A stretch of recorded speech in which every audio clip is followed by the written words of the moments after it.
Tanzania yetu ndiyo nchi ya kusifiwa, kote ulimwenguni watu wote watambua. Tanzania yetu ndiyo nchi ya furaha. Naye Baba Nyerere ndiye wetu muhifadhi, na yeye ndiye aliyeleta uhuru. Tanzania yetu ndiyo nchi ya furaha. Naye Baba Nyerere ndiye wetu muhifadhi, na yeye ndiye aliyeleta uhuru. Tanzania yetu ndiyo nchi ya furaha.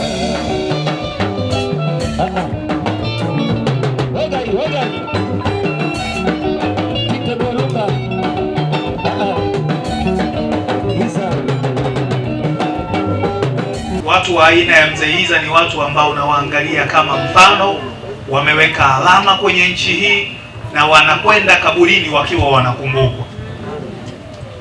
Hii inatufundisha ya kwamba namna ya kuyaishi maisha haya ni tufikirie kwamba kuna siku tutaondoka, na basi tuhakikishe kwamba wakati tunaondoka tuwe tunaweza, watu wakisimulia habari zetu, watu wote waliobaki hapo wanaweza kuwa na nyuso zenye tabasamu, ambalo hasa ndio lengo la Mheshimiwa Rais, kama ambavyo amekuwa akisema tena na tena kwamba tunapoondoka aidha kwenye uongozi ama duniani hapa, moja ya mambo ya kukumbukwa yawe ni ya mambo ambayo yenye kuacha tabasamu kwa Watanzania wenzetu. Stephen Izza ni mzee ambaye ametoa hamasa kubwa hapa Tanzania.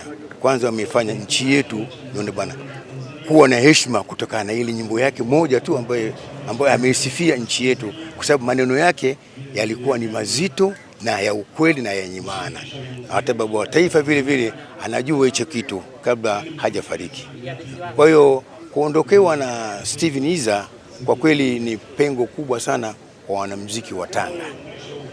Kitu ambacho sintokisahau kwa mzee Stephen Izza, kwanza, jambo la kwanza ni mtani wangu, unaona bwana. Alafu ni mtu ambaye alikuwa tunaelewana vizuri sana, alafu tumeimba pamoja. Vile vile tumepiga muziki pamoja wakati tuko na hii bendi ambayo amefariki akiwepo nini Respect. Naye Respect, alafu nikaja nikapiga naye na bendi yetu ya hapa Tanga vile vile. Kwa hiyo tumepiga naye sehemu mbalimbali tu, katika mahafali mbalimbali tunakuwa naye. Historia yangu na marehemu tulikuwa tunaelewana sana, isitoshe kwanza yeye ni shemeji yangu. Alikuwa anaishi na dadangu. Shemeji yangu alikuwa anaishi na dadangu, ilikuwa tunapendana sana, ilikuwa tunaelewana sana kwa wastani.